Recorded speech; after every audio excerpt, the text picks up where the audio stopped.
we have a podcast.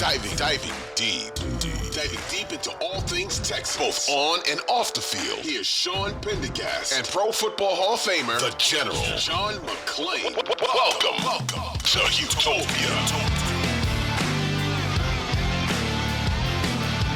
Hey everybody, welcome in. It is the Houtopia Football Podcast. Great to be with you on a Monday as we record this following a weekend in which the Texans lose to the Dolphins in preseason week 2. They made a decision on Sunday night to cancel joint practices with the Saints. So it's no regular season, but as far as preseason goes, there's a lot of moving parts right now with the Houston Texans that we want to get into with you here as we record our first episode of the week. My name is Sean Pendergast, one half of Payne and Pendergast, Sports Radio 610, and joined as always by the Hall of Famer, my good friend and our senior columnist at sportsradio610.com, John McClain. John, how we feeling? Terrible. Astros stink. Texans stunk it up. It was a bad weekend for sports in Houston. My goodness. It was a rough one. I guess the one saving grace is that the Texans game didn't count. But you're right. Saturday night and Sunday were tough ones. We'll touch on the Astros. I got a little Astros built into some for real or fugazis for us a little later, John. But let's dig into the Texans here, and we'll get into the joint practices or the now canceled joint practices and what this week holds for them in a second. But this is the first time you and I have sat down since the game on Saturday, since the second of the two joint practices on Thursday. And I figure we could do this 4 stock up, 4 stock down style like you and I like to do. And we can encompass the joint practices into this if you want to, or it can be just the game. You can go whatever direction you want to, but 4 stock up and 4 stock down from what we'll call the Miami Dolphin experience while they were here. And as always, John, you are you're the senior member in the Hall of Famer here. So the honor is yours, my friend. It's going to be real hard to find 4 stock up based on that miserable performance, but the best was C.J. Stroud on his second series. First series was a disaster. Get to the 1-yard line, you don't score anything. And then the second series, though, he looked just like a veteran, 5 of 6, 52 yards, zipping the ball on time, out routes, slant routes perfectly, got rid of it quick, made all the right decisions. And they might end up with a touchdown. Problem was, he threw a perfect pass over the middle for Noah Brown. Would have been a first down, I think, from the Miami 17. And Xavier Howard, one of the best defensive backs ever to play at Baylor, Sikkim.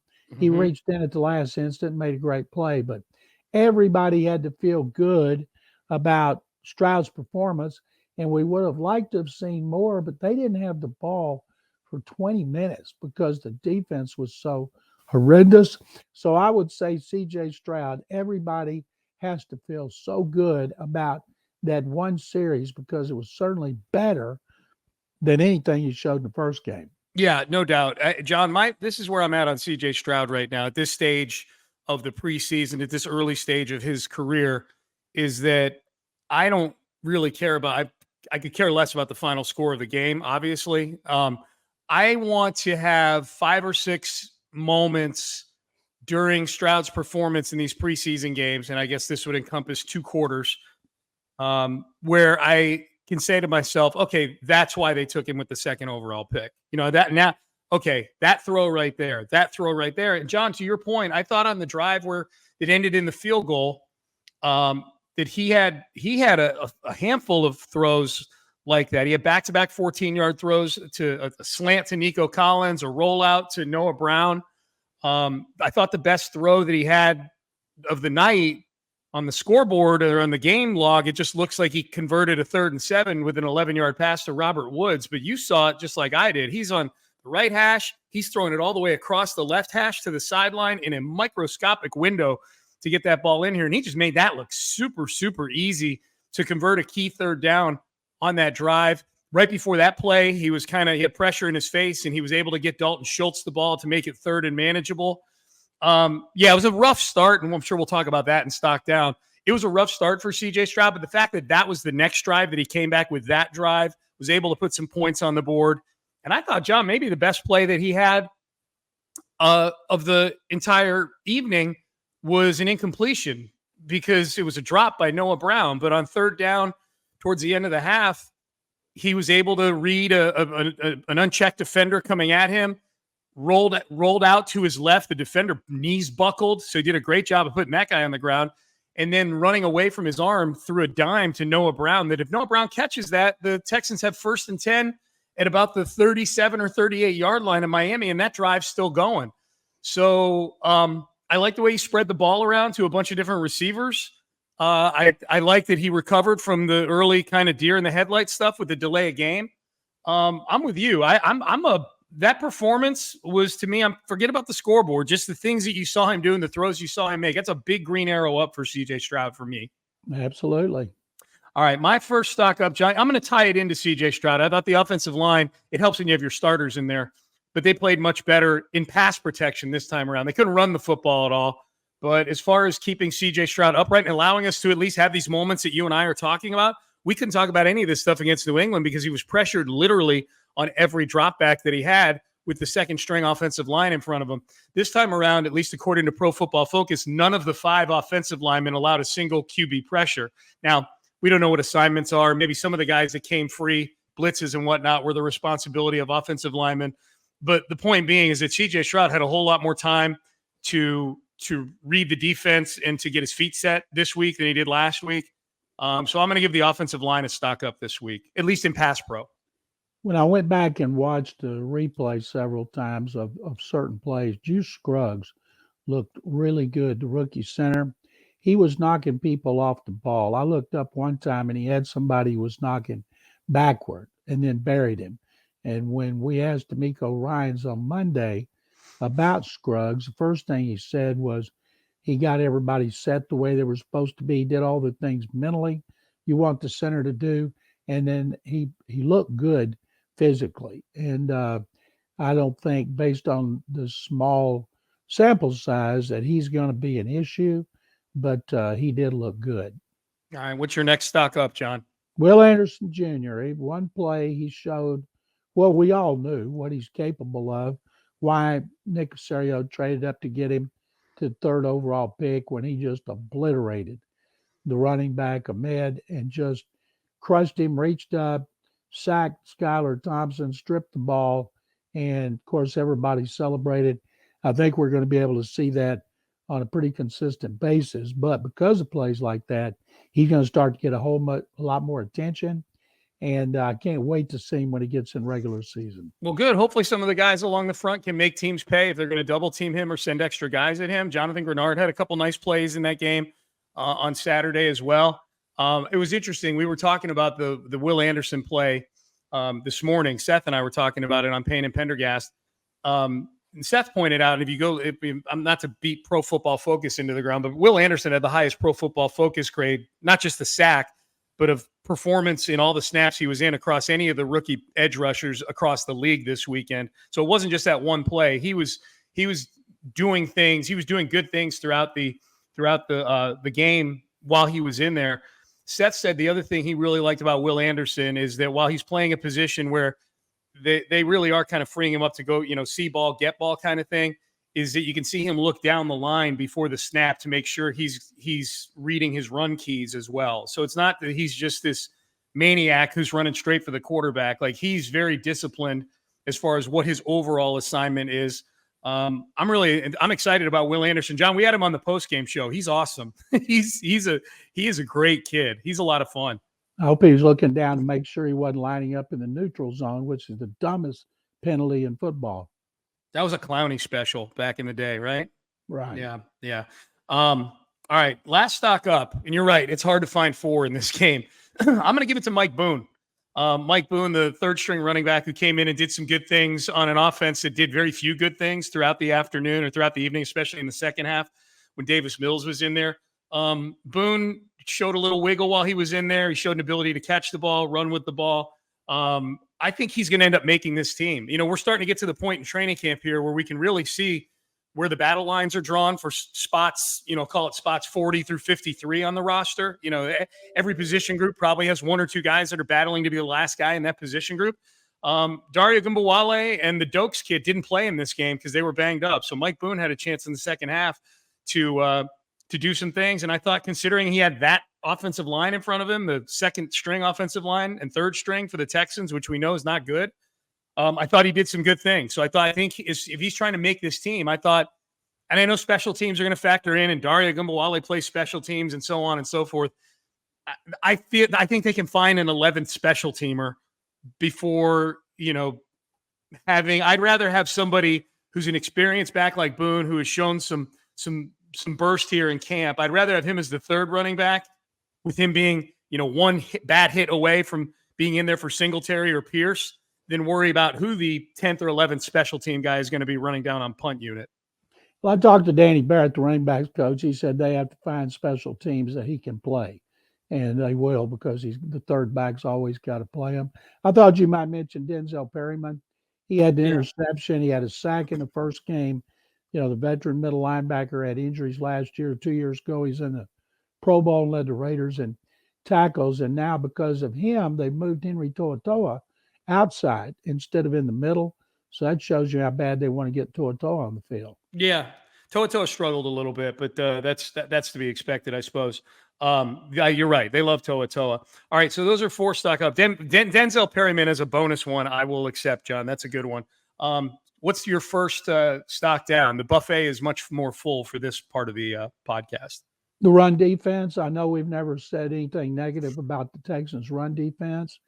So now I know it's preseason. The run defense looked good in the first game against New England, but in this game, the run defense was awful. Besides giving up a 65-yard run, ended up giving 207 yards. That's got to drive D'Amico Ryan's crazy. 49ers were second. Last year, they were seventh. The year before, Texas had been pathetic for the last 4 years, by far the worst in the NFL last season. And I know D'Amico talks about, well, it's got to get better. Well, yeah, it does have to get better, but it was not good. And because of that run defense, it helped them control the ball for 40 minutes and kept the Texans from having the ball enough to look at C.J. Stroud more. Yeah, I mean, the box score was hideous for this game, no doubt about it. I'll mine will kind of dovetail off of that, John, because the run defense is certainly a big part of this, but and D'Amico touched on this. My first stock down is just situational football across the board, starting with the red zone after the Denzel Perryman interception, just mistakes there with the delay of game on 3rd and goal from the 1.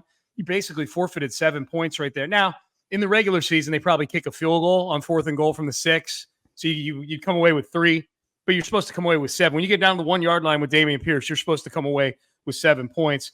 The miscommunication on 4th down there between C.J. Stroud and Dalton Schultz, which I've been told by somebody who is an expert at these things, I'll just say that was a Schultz issue, not a Stroud issue on that play. But either way, it's a team thing. They were bad in the red zone there. They were horrible on 3rd down on both sides. Horrible defensively on 3rd down. 9 of 15 they allowed. They allowed 2 of 2 on 4th down. And then offensively, they were 2 of 12 on 3rd down and converting. So they were bad on 3rd down on both sides of the football. And then end of half, Noah Brown had the drop in the last 2 minutes there that we talked about a little bit earlier on that really nice rollout by CJ. And then the Dolphins are just trying to run the clock out, I think, at the end of the half with a minute to go. I mean, they're handing the ball off on 2nd down at their own 25-yard line or something like that. And Salvon Ahmed goes for 65 yards, So just the situations that head coaches harp on all the time. 3rd down, red zone, last 2 minutes of the half, last 2 minutes of the game. The only one the Texans were good at was the last 2 minutes of the game because it didn't matter at all. They were bad in all those other areas. So situational football, John. If you can be bad between the 20s, but if you're good situationally and get off the field, you can win football games. They didn't do that on Saturday. Shocking. We've never seen that before. My next one is D'Amico Ryan's. By his own admission, he said that it was on him. Fans used to go crazy when they hear Bill O'Brien and Gary Kubiak say that. And of course, it wasn't on him. But 3rd and goal at the 1, the clock's running out. He admitted on Monday he should have called a timeout to help C.J. Stroud, and he didn't. But, he's a first-time head coach. Mistakes that he makes like that, he won't make in the future. And because coaches have to have learning experience, as well as the players, and everybody loves D'Amico. And we all think he's going to be really good. Every team in the league that had an opening wouldn't have wanted to interview him if they didn't think he had it as well. But we always think about players learning. Coaches have to learn too. And I'll guarantee you, if it's 3rd and goal at the 1, another time the clock's about to run out, he'll call timeout. Yeah, my last one. I heard him in that press conference today, and that's the stuff that is. You're right. D'Amico's Q rating is still super high here in town. He is incredibly popular. He's done nothing yet to diminish his popularity. I know that the folks like you that are all the press conferences aren't wild about some of his answers to things, that he's a little, maybe not you personally, John, but I know, boy, there's some people that he hasn't named a starting quarterback yet. He hasn't said CJ's the starter. So it's such a big deal. Oh no. And he's, he tends to be pretty close to the vest when it comes to injuries and things like that. I don't think he's alone in that. I think that's just what coaches do. Those are the things that will eat away most quickly at the goodwill that D'Amico Ryans has. Game management, simple game management mistakes that end up costing the team points. That's what'll do it faster than anything. He can have whatever demeanor in the press conference he wants to. I think people are used to that. When you're doing things that are literally costing you points and ultimately could cost you games, that'll be what eats at his goodwill faster than anything else. And that was a problem the last 2 years, especially 2 years ago. But we know this: no matter what happens, D'Amico isn't going to be a third in a row one and done, because he's there for the long term with his 6-year contract. And it wouldn't have been as noticeable if it hadn't have just been on the one. Yeah. But I don't expect that to happen again. No, I don't either. My last one, John, just pretty simple. The as good as the offensive line was, keeping CJ Stroud clean, they couldn't get anything going in the run game when it mattered, or in the first half. You would hope, with as much as they have invested in that offensive line, when you get 1st and goal at the 7 against, or whatever it was, the 6 or the 7, and whatever, and you're going up against a defense, it's missing Christian Wilkins, one of their best interior defensive linemen. The hope is that you line up and you can go get 7 yards. Now, granted, the delay of game penalty, they probably end up punching it in. But even when they had the ball at times during the next drive, CJ's in a 2nd and 13 because Dameon Pierce gets blistered in the backfield. So my second stock down, our 4th stock down total, is the running game offensively, because we know this team wants to lean on the run offensively, John. They've said that. It's got to be better. On the 7, Pierce ran for 1, then he ran for 5, 3rd and 1. Thought they'd give it to him again because of the delay. But when Pierce went down last year, he missed the last 4. He missed almost all the one where he got hurt. So basically he missed 5. I'm confident that they're going to be able to run the ball better as long as he's healthy. And I expect Devin Singletary will primarily be a pass catcher, but he should be touching the ball on runs probably 5 times a game, because it's so hard today. When you play 17 games, it's so hard for a back to stay healthy for all. Yep, no doubt. I guess the other bit of good news, John, Titus Howard, it looks like he's out of his cast, and D'Amico wouldn't give up too much about where Titus is at right now, except to say that he's progressing nicely. Said that earlier today in his press conference. I don't know, I guess reading between the lines and seeing he's got his cast off. I know you're not a doctor, John, but how optimistic are you that he's out there against Baltimore 3 weeks from now? Well, I'm guessing that he can play with a pad, his right hand padded, and the cast came off is a great sign. But they'll have to see. George Fant didn't play bad. He is definitely right now the swing tackle. Since Charlie Heck hadn't done squat since last season, I'm guessing he's going to start the season on PUP, which I can't remember how many games he has to miss. I think it's 6. 6 games, and then he can have 3 weeks once he's activated to get ready. And he may need a lot of time to get ready, because when Charlie Heck comes back, he will have had no contact whatsoever. Yeah, well, he and the injury he's listed as, I know he had some surgery in the offseason, but I saw some report that listed it as a foot. The bottom line is, you've been out there at practice just like I have. He's not doing anything right now out at practice that would indicate he's getting ready to play. Sometimes there's guys that are working out off to the side, and you can see, like, okay, that guy's running cone drills over there. Like he's, Chase Winovich is an example. When he was on the PUP list to start training camp, that dude had the GPS tracker vest on, and he's he's over working out on the side field and doing drills and all kinds of stuff. Charlie may as well be walking around with one of those little baskets that has the water bottles in it and handing it to guys. He looks like just a gigantic intern out there. We didn't see him in the off-season program because he wasn't on the field. He was rehabbing. But then since training camp begins, he walks around. He walks fast. He's got no limp. He's got nothing on his foot or his ankle or his knee, whatever it is. So he looks not as good as his big brother John, who looks like the mountain in Game of Thrones, but he makes Charlie look small.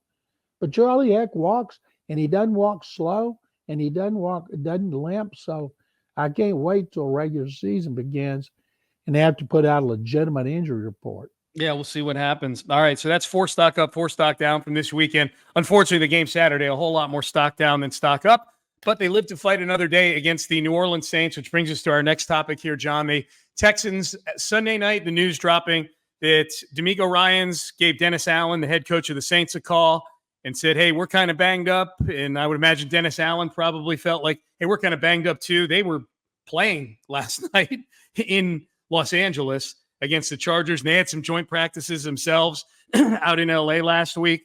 I was told by a member of the Texans PR staff they would have been the last 2 teams, the Saints and the Texans, having any sort of joint practices with each other. Everybody else is practicing on their own.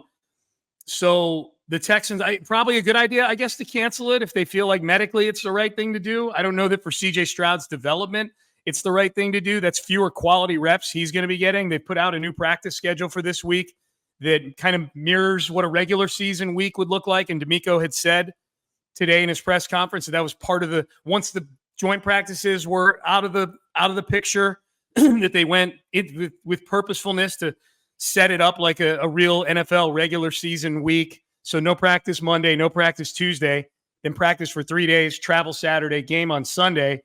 What do you think the impact is, John, from no joint practices on how much we see of CJ Stroud and the starters on Sunday night? You better see him more. You don't need to see Laramie Tunsil, but Stroud needs to play.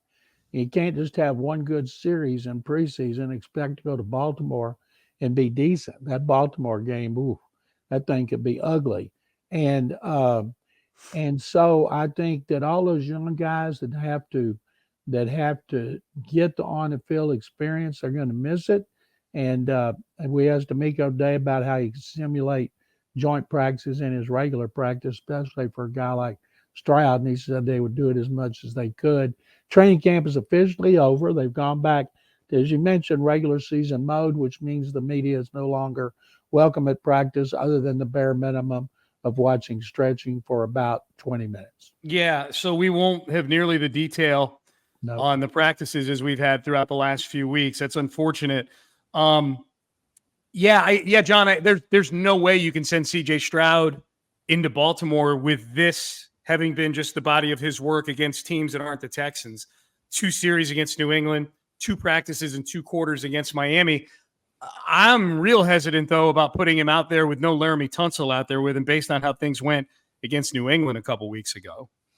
It was, and the protection was terrible. But anyway, I wouldn't. Maybe they'll play him all a half, but I just know this: Stroud needs a lot of playing time. Yeah, I'd rather have CJ playing a half with Laramie than have him playing 3.5 quarters with everybody else. You know what I mean? But I'm with you. The reps are the most important thing. DeMeco said that today too. The most important thing is game reps. So we're going to see CJ Stroud in this game. There's no doubt. We're going to see him for more than just a couple of possessions in this game. The preseason, there's no 4th preseason game, John. This is it.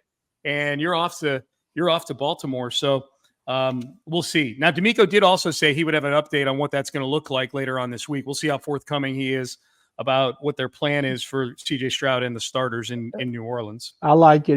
We say, well, what about an injury? Well, we'll know more tomorrow. Yeah, but will we? No. And I don't think he's going to tell us anything. Like we all know, CJ Stroud is going to be the starter. He is the starting quarterback. He's been the starting quarterback. That's the most obvious thing out of all this stuff. Out of all the stuff that we're guessing on, there's no guessing going on there. He's the starter. He keeps saying that there'll be a quarterback on the field in Baltimore. Well, that's gotten kind of old. It was okay when they were rotating early in camp, but we all know Stroud is a starter. Don't know why they don't just go ahead and name him. But if they do, then it's going to be a big story all over the country. Stroud, Texans starting quarterback, but it'll be old news and useless. When do you think they do it, John? They're not going to go into Baltimore on Sunday morning with the NFL Today on CBS sitting there going, well, let's wait and see who. They haven't named anybody yet. You know, like they're going to name him the starter at some point. I mean, I guess is it when the depth chart comes out the week before the Baltimore game? Like they're not going to make any announcement. They just do the normal distribution of the depth chart, and that's the announcement that CJ Stroud's the starting quarterback. Yeah, I think that'll probably be it. I think at some point he might go ahead and just say it. Okay, make a joke out of it. Yeah, CJ's the starter. Hopefully this is the last training camp that we have to do this. This whole who's the starting quarterback thing. I mean, we've had to do it quite a few times over the last several years, John. This is the Texans' ninth different starting quarterback in week 1 in the last 11 seasons. Wow. How about that? Wow. Yeah. Good stuff, huh? You're assuming Mills isn't going to start then. John, I'm reading the tea leaves. Yeah. I'm going to make that leap. All right. Every Monday episode, John and I do a segment we call For Real or Fugazi. For real meaning that, that's true. That's very truthful. Fugazi meaning, Fugazi is Italian for counterfeit. Basically what I do is I read a handful of sentences to the great John McClain. And once I read them, if he agrees with them, he said, that is for real, and explains why. If he disagrees with them, thinks I'm crazy, he says, Fugazi. Fugazi. That's Italian for fake, counterfeit, phony, or false. Look it up on Urban Dictionary. All right, so I got a handful of these here in front of me, John. So let's get right to it. For real or Fugazi, Tank Dell is already one of the 5 most important offensive players for the Houston Texans. That's for real. I was bummed when he didn't play in the game. I wanted to see him. I want to see him touch the ball. I think they need to get the ball in his hands as much as possible. That being said, he may not start against Baltimore. They may play Noah Brown to go with Woods and Nico Collins. But if they do that, it won't take him long to get on the field. And I hope it doesn't take long to get the ball in his hands because as we've talked about, he's the most explosive player. He's the only player on this team who can score anytime he touches a ball. Who's more important, John? I mean, obviously CJ is more important. Who's more? CJ and Laramie are the obvious ones. Do we put Dameon Pierce in that category? Yeah, Dameon Pierce is more important because he can control a game that affects the defense as well as the offense. Okay. Next one, John. For real or Fugazi? Will Anderson, he's the co-favorite right now for Defensive Rookie of the Year with Jalen Carter. They're both 5-1 to win Defensive Rookie of the Year. If you've got money, get in on it now at 5-1 because the odds are only going to get shorter as the season rolls on. For real or Fugazi? That it's going to be Will Anderson? That Will Anderson is going to become more of a favorite as the year rolls on. Yeah, that's for real because he should get more sacks. Now, the benefit for Jalen Carter, assuming he can stay out of trouble, is the Eagles are going to be ahead a lot because they're good.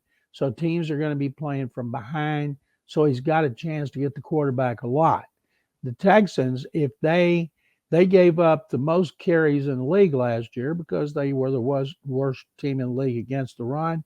So if that happens again, Will Anderson's not going to get as many chances to rush the quarterback because teams are going to be running the ball down their throats.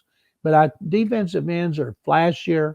They make bigger plays. They're running in space a lot, and it's prettier when you're getting to the quarterback. So I'm going to say a lot of Carter is based on not what he actually did on the field last year, but his size, speed, quickness, strength ratio. And Anderson's is based on what he accomplished on the field for 3 years. All right, so that is a for real. John thinks it's 5-1. Get in now because he's going to become more and more of a favorite as the season rolls on. He was 3-1 at the beginning of training camp, John.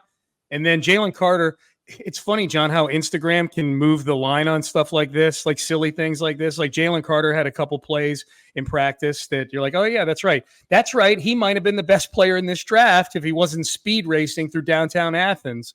He had a few plays like that. But I'm with you. Will Anderson he's something else. All right, next one, John. After watching them for 3 days, the Dolphins, they are the favorite in the AFC East this season. For real or Fugazi? Fugazi. The Bills are favored. The Jets are favored. The Dolphins they'll make the playoffs if Tua is healthy, they might be a Super Bowl contender, because last year when Tua was healthy, the Dolphins were great. They had an extraordinary deep passing game.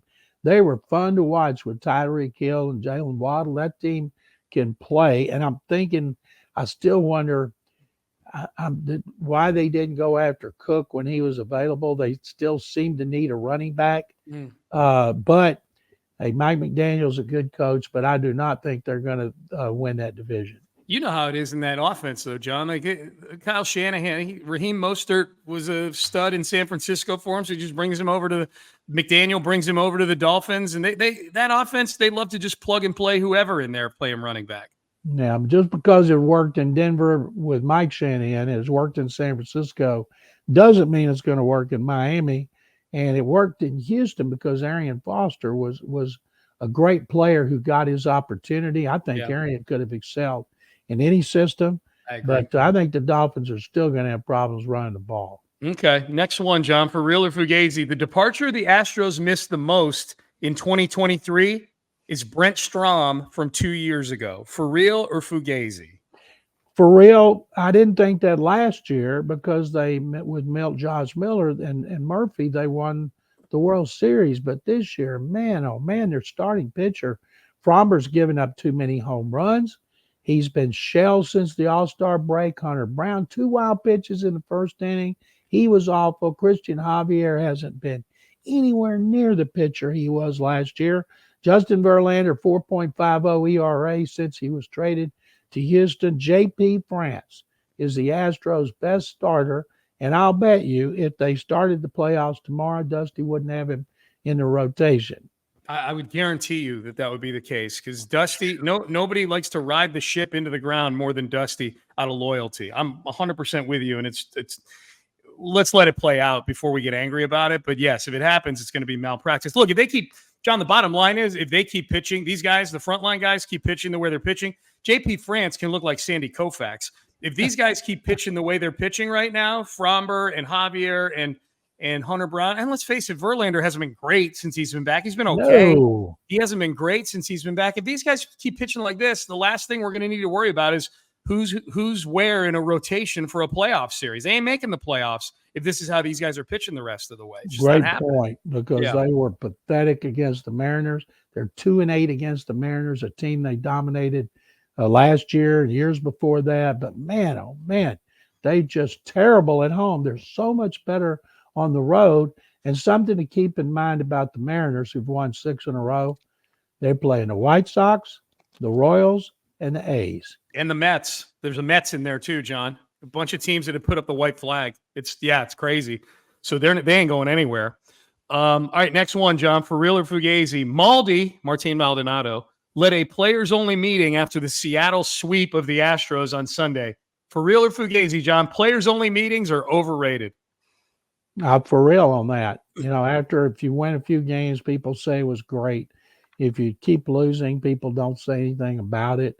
I always wondered why you need to do it. What can you say at a meeting that you can't say one-on-one or say on a bus, coming to a game on the road or in a hotel? But sometimes maybe they work. But right now, Maldi's this.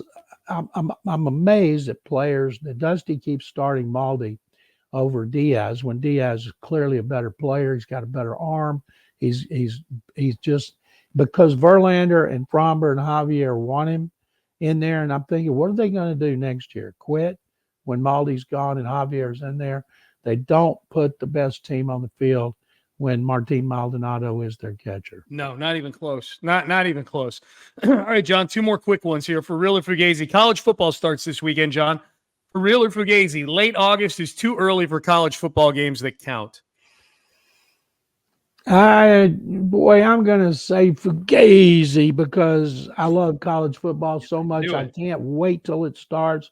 I'll watch every week. I watch, Carol does too. We get up and watch College Game Day. I think it's the best show on TV. It tells me so much about college football. During commercials, I'll switch over to Fox, but I love college football. I feel bad for those college kids that don't have indoor facilities and they're in the South and they have to practice in the heat, but somehow they don't let it affect them. So No, I think if they started playing in June, I'd be fired up about college football.